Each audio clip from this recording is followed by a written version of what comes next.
ఆయనను చంపేసి మీరు మసిపూసి మారేడుకాయలు చేస్తే మేము చూస్తూ కూర్చోవాలా? ఒక ప్రవీణ్ పగడాల గారు క్రైస్తవ పక్షాన వేచుమాడి హిందూ మతానుమాద గుండెల్లో రైలు పరిగెత్తించి నిజమైన దేవుడు ఒక్కడే, ఆయనే యేసు ప్రభు. ఆయనకు సాటి లేదు, ఆయనకు పోటీ లేదు. మీరు ఆయన కింద ఒకరోజు సాగిలు పడి నమస్కరించాలని చెప్పిన ప్రవీణ్ పగడాల గారి గొంతుకొస్తే, ప్రవీణ్ పగడాల గారు రోడ్డు మీద పెట్టి, ఆయన సంస్మరణ సభ రోడ్డు మీద పెట్టి ఇదే గవర్నమెంట్కి ఒక ఛాలెంజ్ విసిరాం. మీకు దమ్ము ధైర్యం ఉంటే, ప్రవీణ్ అన్న చనిపోయిన తర్వాత, ఇది సత్యం, ఆన్ రికార్డ్ మాట్లాడుతున్నాను, ఇది సత్యం. ప్రవీణ్ అన్న చనిపోయిన తర్వాత ఈ రాష్ట్రంలో రఘురామకృష్ణరాజు ఆఫ్టర్ ఆల్ మీరు 2% అన్నారు. నీ గర్వాన్ని తెచ్చుతాం. క్రైస్తవులకు అనుకూలమైన ప్రభుత్వం 3వ ఫ్రంట్ మరలా ఈ రాష్ట్రంలో లేవనెత్తుతాం.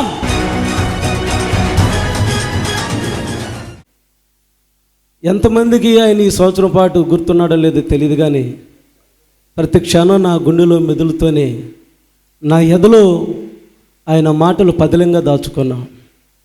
ఈ వేదికను అలంకరించిన పెద్దలందరికీ కూడా ప్రత్యేకమైన వందనాలు. వేదిక మీద ఉన్న వాళ్ళందరూ పెద్ద లీడర్స్ అని, కింద ఉన్న వాళ్ళు తక్కువని కాదు, కానీ మనమందరం ఒకే రక్తంలో కడగబడ్డాం. ఆమేన్. మనందరి మీద యేసుక్రీస్తు రక్తమే ఉన్నది. ఆమేన్. అయితే ఇప్పుడు కొద్ది తేడా ఉన్నది. ఏంటంటే, కొంతమంది ఏమో వైసీపీ పాస్టర్లు, మరి కొంతమంది ఏమో టీడీపీ పార్టీ పాస్టర్లు, ఇంకా అట్టిగానోళ్ళు కొంతమంది ఉన్నారు, అన్ని రకాల్లో ఉన్నారు. సరే, నేను టీడీపీలో ఉన్న పాస్టర్లకి మీ జగన్మోహన్ రెడ్డి రక్త సంబంధం అయితే మీరు అంతే ఉండండి. అంటే పేగు బంధం అంటారు కదా, ఆ పేగు బంధం మాకు మా అమ్మలు తమ్ముడు, మా వాళ్ళ అన్నయ్య కొడుకుగా నేను పుట్టాను అనుకుంటే వైసీపీలో ఉండండి. అలాగే చంద్రబాబు నాయుడు కూడా మా కులపోడు, లేకపోతే మా రక్త సంబంధము, నేను నాకు ఆ కులం, ఆ పార్టీలో ఎక్కడ అంటరానితనం నా మీద లేదు, ఎక్కడ నాకు ఇది లేదు అనుకుంటే మీరు కూడా ఆ పార్టీలో ఉండొచ్చు. అయితే దేవుని సేవకులారా, ఈ బాపట్ల ఈ ప్రవీణ్ పగడాల గారి సంస్మరణ సభలో నేను మీకు ఒక మాట తెలియజేయాలనుకుంటున్నాను. ఎన్ని సంవత్సరాలు పాస్టర్లను కొడుతూ ఉంటే, చంపుతూ ఉంటే, చర్చలు కూలుస్తూ ఉంటే, ప్రవీణ్ పగడాల గారు లాంటి వారిని నాలుకలు కోసి, పెదాలు కోసి, అనాథ శవంలాగా రాజమండ్రి దగ్గర కొంతమూరులో రోడ్డు పక్కన పడేసి తాగుబోతని 40 సంవత్సరాలు ఇండస్ట్రీలు కలిగిన ఒక చంద్రబాబు నాయుడు చిన్నపిల్లలు స్కూల్ దగ్గరికి వెళ్ళి మాట్లాడి, పోలీసు వాళ్ళు కానిస్టేబుల్కి రిక్రూట్మెంట్ సభల్లో మాట్లాడి, అంగన్వాడీ టీచర్ దగ్గర కూడా మాట్లాడుతుంటే మనం మౌనంగా ఉన్నాం చూడండి. అది మన దౌర్భాగ్య స్థితి. మనం మౌనంగా ఉన్నాం కదా, అది మన దౌర్భాగ్య స్థితి.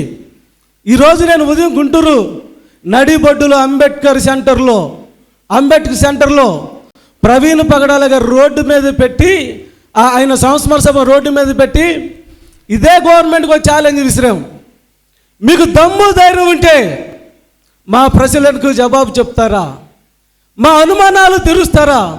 ప్రవీణ్ పగడాల అన్నల అచ్చు మీద జరిగిన రాజకీయ కోణాల్లో మాకున్న కొన్ని సమస్యలను, మాకున్న కొన్ని అనుమానాలను మీరు క్లారిఫై చేస్తారని అడిగి నేను ఇప్పుడు ఇదే వేదిక మీద క్వశ్చన్ చేస్తున్నా, ప్రశ్నిస్తున్నాం. మీరు తాగారు అని చెప్తున్నారు, మేము తాగలేదని చెబుతున్నాం. ఆయన అంతటికని చనిపోయారని చెప్పారు, మేము ఆయన చంపబడ్డాడని చెబుతున్నాం. ఆయన ఒకవేళ చంపబడితే సాక్ష్యాలు మీ దగ్గర ఉన్నాయని అడుగుతున్నారు. అదే యాక్సిడెంట్లు అయితే సాక్ష్యాలు మీ దగ్గర ఉన్నాయని నేను అడుగుతున్నాం. ప్రవీణ్ పగడాల గారు తాగిన గ్లాసు అప్పుడు తాగుతున్నప్పుడు చూసిన వాడు ఎవడని అడుగుతున్నాం. అంత పెద్ద సీనియర్ నాయకుడు చంద్రబాబు నాయుడు గారు అవలీలుగా అబద్ధాలు ఎలా మాట్లాడతారండి? నేను అనుకున్నా, అబద్ధాలు ఆడుతూ నీ నైజం. ఒక మాటను 100 సార్లు చెప్పటం, ఆ 100 సార్లు అబద్ధాన్ని నిజం చేయటం నీ తత్వం. అందుకే జగన్మోహన్ రెడ్డి ప్రభుత్వంలో వాళ్ళ బాబాయిని చంపితే నారాసుర రక్త చరిత్రను రాసిన జగన్మోహన్ రెడ్డి ఆయన ప్రభుత్వంలోకి వచ్చిన తర్వాత దాన్ని అంతే మర్చిపోయాడు. పోనీ మా మీద ఇంత దౌర్భాగ్యం రాసావు నువ్వు, మీ బాబాయ్ ఎత్తు కేసులో మేము తీస్తామని చెప్పి ఇప్పుడు 2 సంవత్సరాలు అయిపోతుందని ఊసేలేదు. ఇప్పుడు గమ్మత్తైన విషయం తెలుసా, ఒక ప్రవీణ్ పగడాల గారు క్రైస్తవ పక్షాన వేచుమాడి హిందూ మతానుమాద గుండెల్లో రైలు పరిగెత్తించి నిజమైన దేవుడు ఒక్కడే, ఆయనే యేసు ప్రభు. ఆయనకు సాటి లేదు, ఆయనకు పోటీ లేదు. మీరు ఆయన కింద ఒకరోజు సాగిలు పడి నమస్కరించాలని చెప్పిన ప్రవీణ్ పగడాల గారి గొంతుకొస్తే నా ఎస్సీలు, నా బీసీలు, నా మైనార్టీలు అన్న జగన్మోహన్ రెడ్డి గారు అయ్యో పాపం అని చెప్పి ఒక మాట మాట్లాడలేకపోయారు. అయ్యో పాపం అని చెప్పి మాట్లాడలేకపోయారు. నాకు ప్రతిపక్ష హోదా కావాలి అంటారు, రైట్, మేము సపోర్ట్ చేస్తాం, నీకు ప్రతిపక్ష హోదా తీసుకో. బట్ అసెంబ్లీలోకి వెళ్ళి ఏం మాట్లాడతావు? ఎందుకు ప్రవీణ్ పగడాలు చంపారు? ఎందుకు లక్షల మంది రోడ్ల మీదకి వచ్చారు? ఎందుకు క్రైస్తవులు ఇప్పుడు కూడా పోరాటం చేస్తున్నారు? ఎందుకు ఆయన చంపినప్పుడు మరి వాళ్ళ సమాధానానికి ప్రజలకి ఎందుకు సమాధానం చెప్పలేదు? ఒక్క పూటైనా అడుగుతాడా? ఇల్లు ముద్దు ముచ్చట్లు ఆడుకోవటానికి అసెంబ్లీలోకి వెళ్ళి బ్రెడ్ జాములు జీడిపప్పు అలవాలు అసెంబ్లీలో తిని మాకు కూలి ఎంత, మాకు రేట్ ఎంత, మా జీతాలు పెంచండి, మాకు కారు అలవెన్స్ ఇవ్వండి, మా ఇంటి రెంట్లు, మా కరెంటు బిల్లు, మా కదరు బట్టలకి డబ్బులు ఇవ్వమని మాట్లాడుకుంటారు వీళ్ళు అసెంబ్లీలో. అందుక మిమ్మల్ని పంపించింది మేము అసెంబ్లీకి, అందుక మీ జెండాలు మోసింది మేము, అందుక ఈ 80 సంవత్సరాలు ఈ భారతదేశంలో మిమ్మల్ని గద్దెనెక్కించింది. 2029 రాసి పెట్టుకోండి. ఈ ప్రభుత్వం అన్యాయమైన ప్రభుత్వం, క్రైస్తువుల మీద దాడులు చేస్తున్నా చూస్తూ ఊరుకునే ఈ ప్రభుత్వాన్ని కూర్చుకుపోతే నేను యేసుక్రీస్తు రక్తంలో కడగబడిన వాడిని కానే కాదు, ఇజ్రాయేలు వంశంలో పుట్టిన వాడిని కాదు. చిన్న దేశం, 1,10,00,000 మంది ఇజ్రాయేల్ ప్రజలు, ప్రపంచాన్ని ఈరోజు దట్ ఈస్ జీసస్, ఆయన వారసులు అండి మనం. యేసుక్రీస్తు రక్త సింధు బిందులం. మనల్ని ఎదుర్కొని మనల్ని భయపెట్టే దేవుడండి. పిరికాలం మనం కత్తి పట్టలేదా? ఇందాక చెప్పారు కదా, దైవజనులు అందరికీ ఒక్కొక్క హిస్టరీ ఉంది, ఇక్కడ చరిత్ర ఉంది. చరిత్ర తిరగరాసేది మనమే, చరిత్ర తిరగరాద్దాం. నాకు మొన్నటి నుంచి గుంటూరులో నన్ను బాగా ప్రేమించే సేవకులు అక్కలు చాలా చెప్పారు. ఏం చెప్పారంటే, అయ్యా నువ్వు మీటింగ్ పెడుతున్నావు, ప్రవీణ్ అనే విషయంలో సంవత్సరం నుంచి కొట్లాడుతున్నావు, నువ్వు చాలా జాగ్రత్తగా ఉండు, మరణం నీ చుట్టూరు తిరుగుతుంది, ఎప్పుడు చంపేస్తారు నీకు తెలియదు అన్నారు. నేనన్నా నా భార్య బిడ్డల బాధ్యత మీకు అప్పచెబుతున్నా అని చెప్పా. దేవుని నామమున మహిమ కలుగును గాక. హల్లెలూయా. నా భార్య బిడ్డ పరిస్థితి నీకే, మీరే పోషించాలి, కానీ నేను మీలాగా పిరిగితనంతో చావనక్కని చెప్పాను. బ్రతుకుడు క్రీస్తే. ఇది మనం మైకులోని చెబుతాం, నిజ జీవితంలో మరణం వస్తే దాక్కుని అయ్యో నన్ను చంపొద్దు, ఓ మరణమని నన్ను దాటిపో, ఓ మరణమని నా దగ్గర అంటే నాన్ సెన్స్ నువ్వు నడువు అంటుంది. అది మరణం ముందుకు వచ్చి నువ్వు రావా అంటే ఆగుతుందా? రాజశేఖర రెడ్డి హెలికాప్టర్ వెళ్ళాడు, ఆగిందా? రామారావు అక్కడికి వెళ్ళాడు, ఆగాడా? రాజీవ్ గాంధీ ఎక్కడికి వెళ్ళాడు, ఆగాడా? దీనుడు ఎక్కడ ఉంటాడు, వాడు ఆగిద్దా? నన్ను నా ముందుకు వస్తే ఆగిద్దా? మరణం ఎవరిని వదిలిపెట్టి వెళ్ళదు. మనం దాని గురించి పోస్ట్ పోన్ చేసుకుంటాం.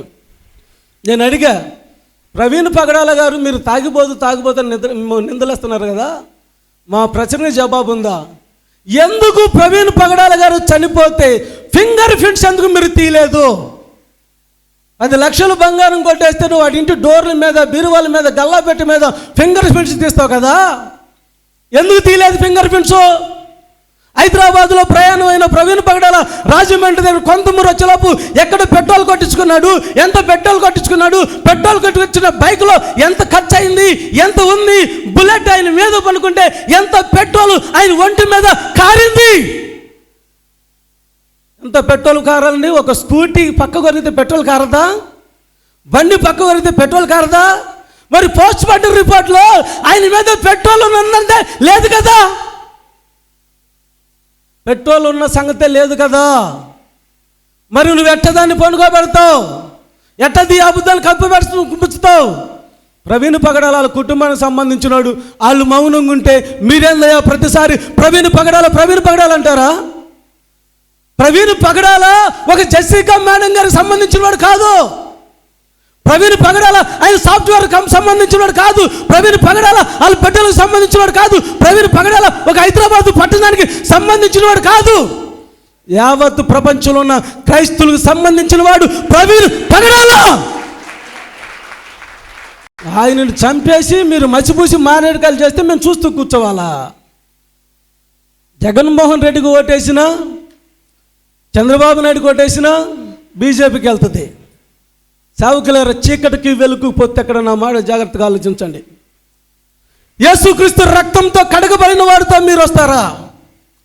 ఎండిన ఎముకలు ఆకలి పేకలతో కేకలేసుకుంటూ ప్రతి చర్చి దగ్గరికి వెళ్ళి నా క్రైస్తవ బిడ్డల చర్చిల మీద దాడి జరుగుతూ అన్యాయం చేస్తుంటే వాళ్ళ పక్షాన మేము పోరాటం ఫైట్ చేయాలి, మా ప్రాణాల సైతం లెక్క చేయకుండా ఉన్నవారితో మీరు వస్తారా? లేకపోతే 5 సంవత్సరాలకు ఒకసారి 2000 ఇచ్చేవాడికి మీరు వెళ్తారనేది మీరు ఆలోచన చేసుకోండి. వాడు 2000 ఇస్తాడంతే, మీ చర్చలు కూలుస్తాడు. ఎందుకు ఈరోజు రఘురామకృష్ణరాజు ఆఫ్టర్ ఆల్ మీరు 2% అన్నారు. నేను అంటున్నా ఇదే వేదిక నుంచి, ఈ 2% 2029లో నీ అహంకారాన్ని దించిద్ది, నీ గర్వాన్ని దించుతాం, నీ ప్రభుత్వాన్ని కూలుస్తాం. క్రైస్తవులకు అనుకూలమైన ప్రభుత్వం 3వ ఫ్రంట్ మరలా ఈ రాష్ట్రంలో లేవనెత్తుతాం. స్టీవెన్సన్ అన్నగారు అన్నారు, విజయ్ కుమార్ గారికి, సునీల్ కుమార్ గారికి, హర్ష్ కుమార్ గారికి, వీళ్ళందరూ ఒక వేదిక మీద వస్తే బాగుంటుంది కదా అని. గత 3 నెలలుగా నేను చేస్తున్న పని అదే. 3 నెలల నుంచి సునీల్ కుమార్ గారితో మాట్లాడా, విజయ్ కుమార్ గారితో మాట్లాడా, హర్ష్ కుమార్ గారితో మాట్లాడా, క్రైస్తవ పెద్దలతో మాట్లాడా, అనేక బీసీలతో మాట్లాడా, ముస్లింలో ఉన్న ముఫ్తీలతో, బాసితులతో కూడా నేను మాట్లాడా. ఎవడో భయపడాల్సిన పని లేదు. చివరికో మాట చెప్పి ముగిస్తా, ఎందుకంటే నాకు ఆల్రెడీ సిగ్నల్ వచ్చింది, నా టైం అయిపోయింది. అంటే మనం చాలా చర్చించుకోవాలి, సమయం ఇది కాదు. మళ్ళీ రాజమండ్రి వెళ్ళాలి, మనకు ముఖ్య అతిథిగా ఉన్న అజయ్ బాబు మాట్లాడాలి. మీకు ఒకే ఒక మాట నేను చెప్పి ముగిస్తా. ప్రవీణ్ అన్న చనిపోయిన తర్వాత, ఇది సత్యం, ఆన్ రికార్డ్ మాట్లాడుతున్నాను, ఇది సత్యం. ప్రవీణ్ అన్న చనిపోయిన తర్వాత ఈ రాష్ట్రంలో 25 మంది మీద టార్గెట్ చేశారు. 25 మంది పాస్టర్లను చంపాలి, వీళ్ళ వల్ల మత మార్పిడి జరుగుతుంది, వీళ్ళ వల్ల క్రైస్తవం మారిపోతుందని 25 మంది పాస్టర్లని చంపాలని నిర్ణయిస్తే, అందులో అజయ్ బాబు, నేను కూడా లిస్టులో ఎక్కబడిన వాళ్ళం. మరి ఇప్పుడు వరకు ఎందుకు ఆగాం? ఇప్పుడు వరకు ఎందుకు ప్రాణాలతో ఉన్నాం? అంటే మొదటి మాట, మా బలము, మా శక్తి మా దగ్గర ఉన్నవాళ్ళు కాదు. అజయ్ బాబుని పాపం ఎన్ని పోట్లు పొడిచిన వాళ్ళు ఎంతమంది ఉన్నారు, పొరవటమైనవి మానసికంగా. అయితే ఒక నిజం చెప్తున్నా, ఈ దేశం మీద దేవుని హస్తం ఉన్నది. ఆమెన్. ఏ ఆర్ఎస్ఎస్ అయితే విర్రవీగిందో, ఏ ఆర్ఎస్ అయితే క్రైస్తవులు చంపాలనుకుంటున్నారో, నాకు తెలుసు ఒక నిజం, పక్కాగా వాళ్ళకు వార్నింగ్ వెళ్ళి ఏ సేవకుడిని ఇక అంటుకోకూడదని స్ట్రాంగ్ వార్నింగ్ వెళ్ళింది. పిఎంఓ ఆఫీస్కి వెళ్ళింది, పంపించారు. మీకు తెలుసా, పవన్ కళ్యాణ్ గారు ఆ కాషాయ వస్త్రాలు మారిపోయాయి. సనాతని అన్నాడు పాపం. ఆ తర్వాత ఏమైపోతాడు? కాబట్టి మొర్దుకాయ ఉరుకోబీల మీద ఉంటే ఎస్తేర్ ఎక్కడ రాజు దగ్గర ఉందో, ఈ దేశంలో ఒక రాజు లాంటి దేవుని సేవకుడు ఢిల్లీలో మన పక్షాన మనల్ని అంటుకోనికుండా ఒక హస్తం కాపాడుతున్నది. కాబట్టి ఈరోజు ఇంకా ఆంధ్ర రాష్ట్రంలో హత్యలు జరగలేదు. ఎవరు కలవరపడాల్సిన పని లేదు. మేము దేనికైనా సిద్ధపడ్డాం. ఈ 3 సంవత్సరాలు ప్రతి నియోజకవర్గం తిరుగుతాం. మీలాంటి క్రైస్తవ సేవకులందరూ న్యాయం చేస్తాం. దేవుని బిడ్డలారా, ఐక్యత లేని వాడు పరలోక రాజ్యానికి వెళ్ళడు. వాడు 10 లక్షల సంఘం ఉన్నా, 20 లక్షల సంఘం ఉన్నా, నెలకు 1 కోటి రూపాయలు వచ్చినా, తోటి సేవకుడు ప్రేమించి కష్టాల్లో ఉన్న సేవకుడి దగ్గర రాకపోతే వాడికి పరలోక రాజ్యం లేదు. అది ఓసాన మినిస్టర్ అయినా, కల్వరి టెంపుల్ అయినా, ప్రవీణ్ ఏదైనా. తోటి సేవకుడు గాయాల పాలవుతుంటే, కొడుతుంటే ఏ ఒక్క కార్పొరేట్ పాస్టర్ నోరెత్తారా? చెప్తారా? నేను చాలామందిని చూసా, ఎవరు నోరెత్తలేదు, ఎవరు బయటకు రావట్లేదు. అదేమంటే మనం మేకలండి. గుంటూరులో పాస్టర్, మన మేకలు సింహం మందికి వెళ్ళి మే అంటే అని భయపడిద్దా అన్నాడు. నేనన్నా, నువ్వు మేకలన్నా, నేను పిల్లి అంట. ఈ పిల్లి అరుపే సింహం నోళ్ళు మూయిస్తుంది.